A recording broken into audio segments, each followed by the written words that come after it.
Dear students, आज के इस लेक्चर में हम 11वीं क्लास का गणित का 14वां अध्याय गणितीय विवेचन की प्रश्नावली 14.5 हल करेंगे। तो हमारे पास प्रश्नावली 14.5 का पहला प्रश्न है, सिद्ध कीजिए कि कथन यदि x एक ऐसी वास्तविक संख्या है कि x की पावर 3 प्लस 4x बराबर 0 तो x बराबर 0। तो पहले इसे प्रत्यक्ष विधि द्वारा हल करना है, फिर विरोधोक्ति द्वारा हल करना है, फिर प्रतिधनात्मक कथन द्वारा इसे हल करना है। तो पहले हमें प्रत्यक्ष विधि से हल करना है। प्रत्यक्ष विधि से ये लेके चलेंगे और ये हम सिद्ध कर देंगे। तो पहला पार्ट प्रत्यक्ष विधि, x की पावर 3 प्लस 4x बराबर ये 0 है। x हम कॉमन ले लेंगे और ये हो जाएगा x स्क्वायर प्लस में 4 बराबर 0, या x बराबर 0 या x स्क्वायर जमा 4 बराबर 0। तो x स्क्वायर बराबर -4 नहीं हो सकता, तो इसलिए x बराबर कितना होगा, 0 होगा। तो ये प्रत्यक्ष विधि से हम ये समीकरण लेके चले, x पावर 3 प्लस 4x बराबर 0 और हमने सिद्ध कर दिया x बराबर 0।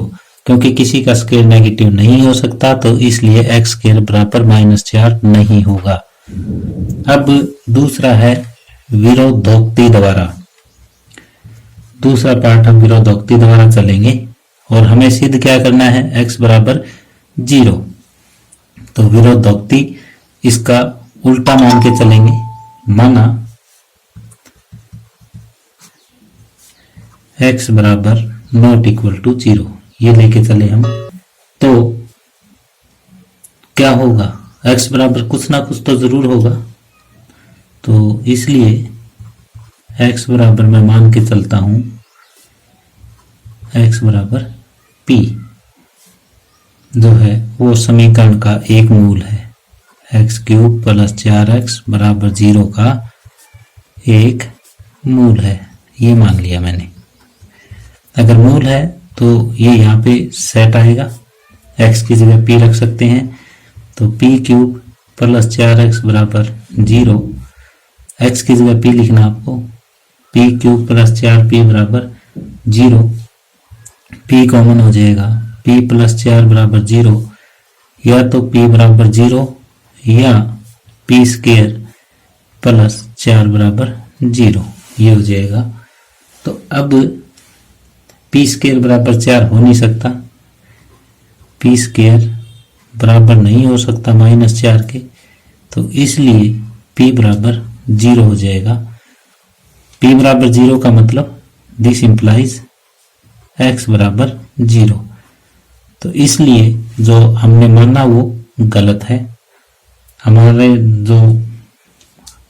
हमने जो माना वो गलत है और विरोधोक्ति द्वारा x बराबर 0 ये सिद्ध हो चुका है।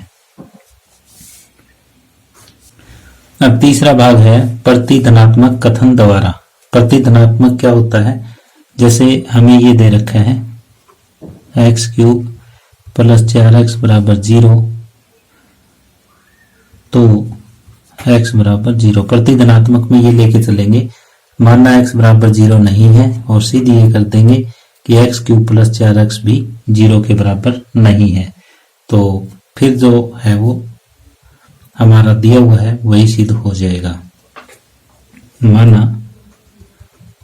x बराबर 0 नहीं है, x बराबर 0 नहीं है, इसका मतलब x बराबर 0 सत्य नहीं है, ये मान के हम चले थे।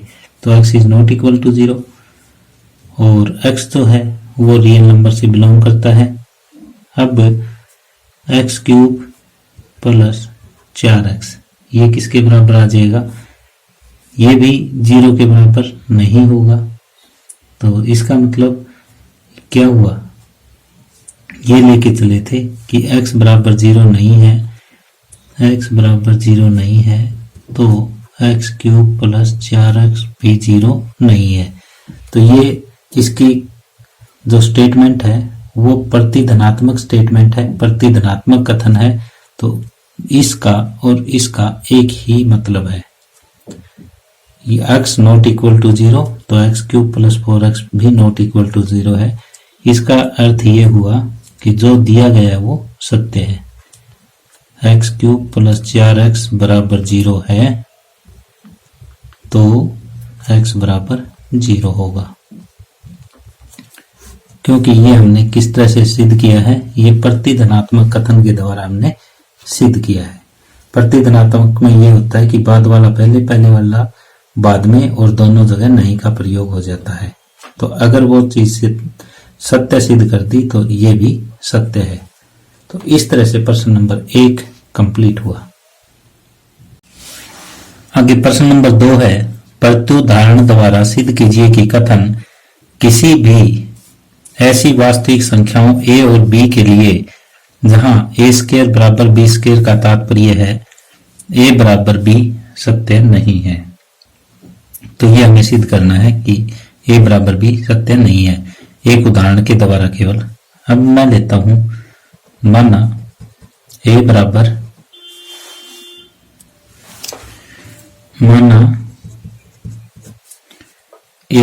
-1 ले लेते हैं, b बराबर -1 लेते हैं। तो a² बराबर b² है यहाँ पे, क्योंकि 1 का वर्ग बराबर -1 का वर्ग, यानी 1 बराबर 1 हो जाएगा। लेकिन क्या नहीं है, a बराबर b नहीं है। a बराबर b नहीं है। क्यों नहीं है? क्योंकि 1 और -1 आपस में बराबर नहीं होते। तो इसलिए हम कह सकते हैं कि ये एक ऐसा उदाहरण है जब a² बराबर b² का तात्पर्य a बराबर b सत्य नहीं है। तो इस तरह से ये प्रश्न हम हल कर सकते हैं। ये इसका उत्तर था। तो इस तरह से प्रश्न नंबर 2 कंप्लीट हुआ। प्रश्न नंबर 3 है, प्रतिधनात्मक विधि द्वारा सिद्ध कीजिए कि निम्नलिखित कथन सत्य है। और जो कथन दिया हुआ है वो p ये दे रखा है, यदि x एक पूर्णांक है और x² सम है तो x भी सम है, ये देना है। तो हम ये करेंगे कि यदि x सम नहीं है तो x² भी सम नहीं है, ये हमें सिद्ध करना है। तो माना x एक सम संख्या नहीं है, प्रतिधनात्मक लेके चलना हमें। तो माना x सम नहीं है, x एक सम संख्या नहीं है, एक सम संख्या नहीं है। अगर x एक सम संख्या नहीं है तो इसका मतलब x के बराबर क्या होना चाहिए, 2n प्लस 1 हो जाएगा। और हमें ये सिद्ध करना है कि x² है वो भी एक सम संख्या नहीं है। अब x² हम लेके चलेंगे तो ये हो जाएगा 2n प्लस 1 का वर्ग, और ये हो जाएगा 4n² प्लस 4n प्लस 1। इसको मैं लिख सकता हूँ, पहले 2 में 2 common, 2n² plus 2n plus 1। इसको लिख दो 2k प्लस 1। ये भी क्या हुआ, एक विषम संख्या है, बराबर एक विषम संख्या है। यानी x को हमने ये माना कि एक विषम संख्या है और सिद्ध ये कर दिया कि x² एक विषम संख्या है। तो इस प्रकार जो है वो हम कह सकते हैं कि यदि q सत्य नहीं है तो p भी सत्य नहीं है। दूसरी स्टेटमेंट को हम q मान लेते हैं। तो इस तरह से हम कह सकते हैं यदि q सत्य नहीं है तो p भी सत्य नहीं है। तो यही तो प्रतिधनात्मक विधि है कि जो ये सम दे रखा है तो हम ये मान लेंगे कि ये सम नहीं है। सम नहीं है तो विषम है, और जो पहला p स्टेटमेंट है उसको हम दिखा देंगे कि ये भी सम नहीं है। तो Q को हम मानते हैं कि ये सत्य नहीं है और P को भी सत्य नहीं दिखा देंगे, तो प्रतिधनात्मक विधि द्वारा दिया गया कथन जो है वो सत्य हो जाएगा, अर्थात दिया हुआ कथन जो है वो सत्य है। ये लिख सकते हो आप, अर्थात दिया गया कथन सत्य है।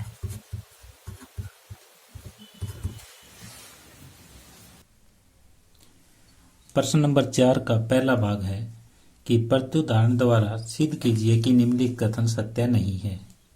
और जो कथन दिया है वो ये है, यदि किसी त्रिभुज के कोण समान है तो त्रिभुज एक अधिक कोण त्रिभुज है। तो अधिक कोण त्रिभुज कौन सी होती है? जिसमें एक कोण 90 डिग्री से अधिक हो। तो ये बात आप लिखो यहाँ पे कि अधिक कोण त्रिभुज कौन सी होती है। अधिक कोण त्रिभुज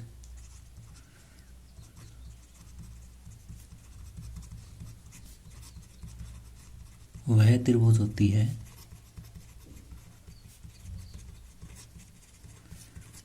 जिसमें एक कोण 90 डिग्री से अधिक हो, वो अधिक कोण त्रिभुज होती है। अब ये क्या कहना चाहता है, हमें एक ऐसा उदाहरण देना है कि कोई भी त्रिभुज जिसके कोण समान है तो अधिक कोण त्रिभुज है। तो अधिक कोण त्रिभुज के लिए हमें जो कोण लेना पड़ेगा वो 90 से अधिक लेना पड़ेगा। तो माना त्रिभुज का एक कोण जो है वो 100 डिग्री हमने ले लिया, तो तीनों कोण समान है। तो तीनों कोण समान है तो इनका योग क्या हो जाएगा? इनका योग हो जाएगा 100 degree plus 100 degree plus 100 degree बराबर 300 डिग्री। तो किसी भी त्रिभुज के कोणों का योग 300 डिग्री नहीं हो सकता, ये असत्य है, क्योंकि किसी भी त्रिभुज के कोणों का योग 180 डिग्री से अधिक नहीं हो सकता।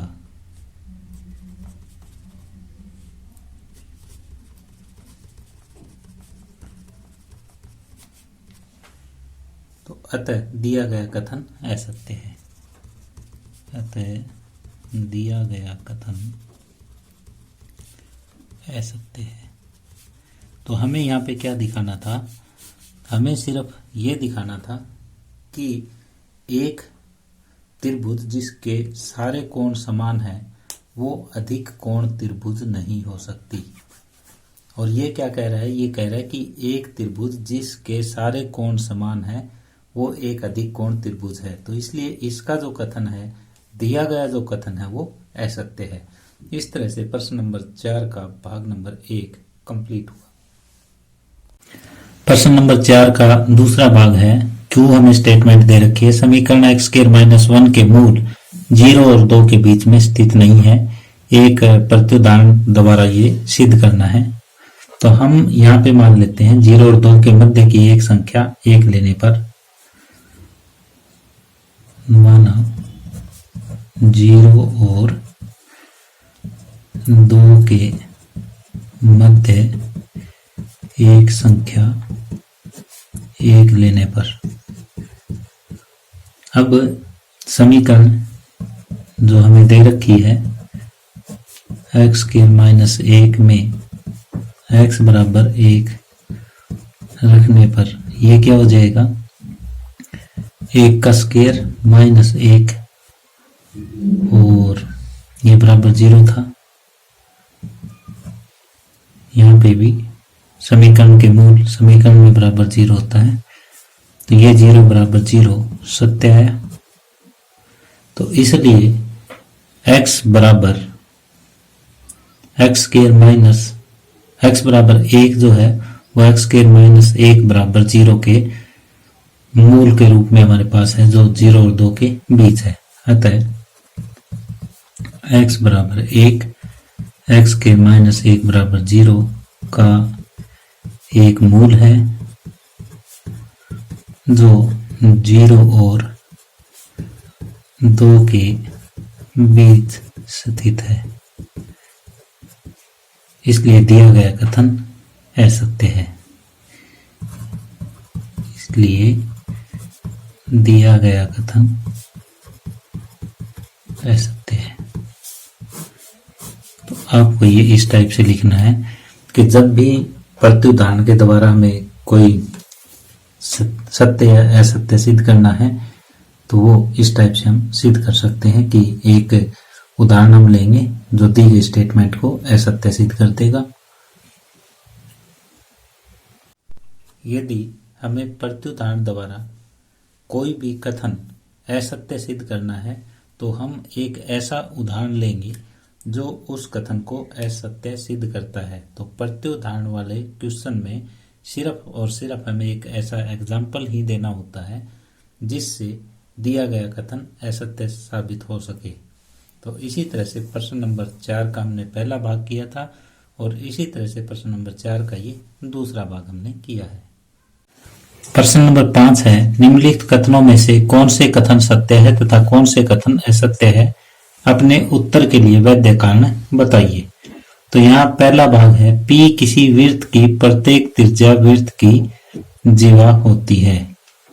P जो स्टेटमेंट है वो ये है कि किसी वृत्त की प्रत्येक त्रिज्या वृत्त की जीवा होती है। त्रिज्या क्या होता है और जीवा क्या होता है, पहले आप थोड़ा सा ये समझिए कि त्रिज्या तो केंद्र से परिधि को मिलाने वाली रेखा त्रिज्या कहलाती है और वृत्त के ऊपर दोनों सिरे कहीं पे भी आपस में मिले तो वो रेखा जो है वो जीवा कहलाती है। ये जीवा है और ये त्रिज्या है। तो ये असत्य है, दिया गया कथन असत्य है। दिया गया कथन असत्य है। क्यों है? क्योंकि त्रिज्या केंद्र से परिधि को मिलाने वाली दूरी है और जीवा वृत्त की परिधि पर दो बिंदुओं को मिलाने वाली दूरी है।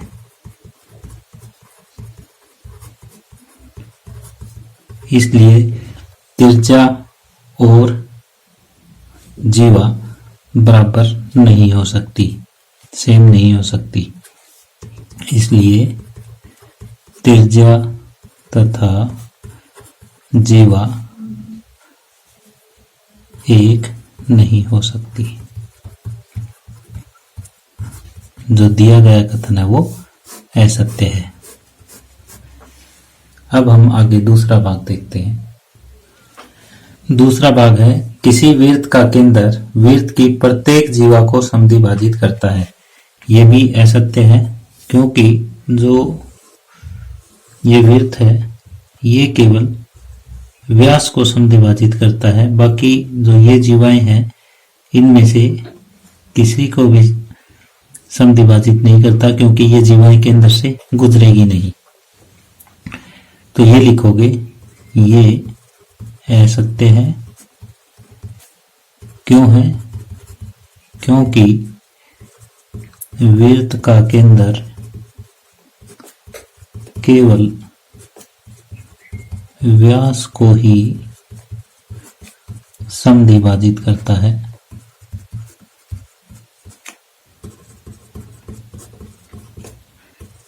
अन्य किसी जीवा को समद्विभाजित नहीं करता।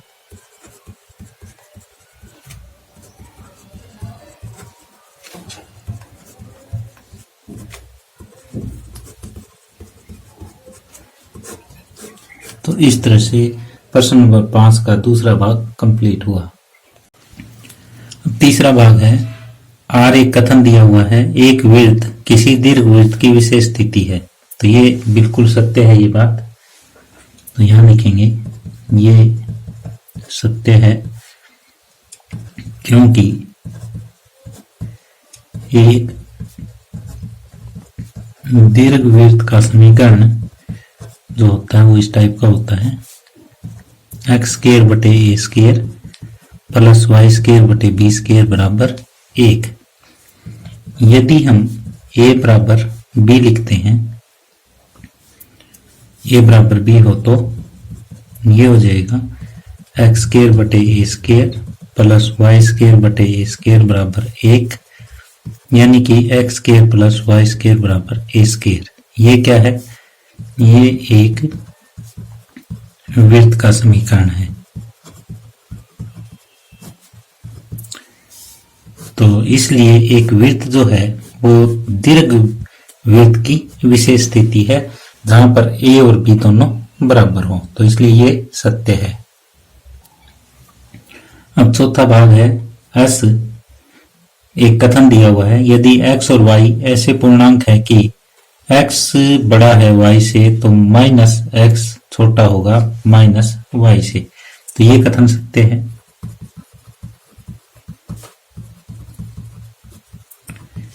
क्योंकि असमीका का जो नियम है, असमीकाओं के नियम के अनुसार यदि x बड़ा है y से तो दोनों तरफ अगर माइनस से गुणा करते हैं तो ये निशान बदल जाता है। तो ये बात बिल्कुल सत्य है। आगे प्रश्न नंबर 5 का 5वां भाग है, कथन दिया हुआ है t वर्गमूल 11 एक परिमेय संख्या है। तो ये कथन असत्य है। ये कथन असत्य है। क्यों असत्य है?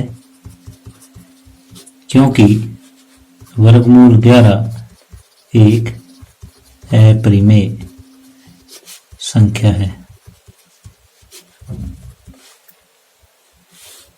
कोई भी एक अभाज्य संख्या है उसका वर्गमूल हमेशा ही एक अपरिमेय संख्या होता है। तो इसलिए वर्गमूल 11 एक अपरिमेय संख्या है। तो दिया गया कथन असत्य होगा। और इस तरह से प्रश्न नंबर 5 कंप्लीट हुआ।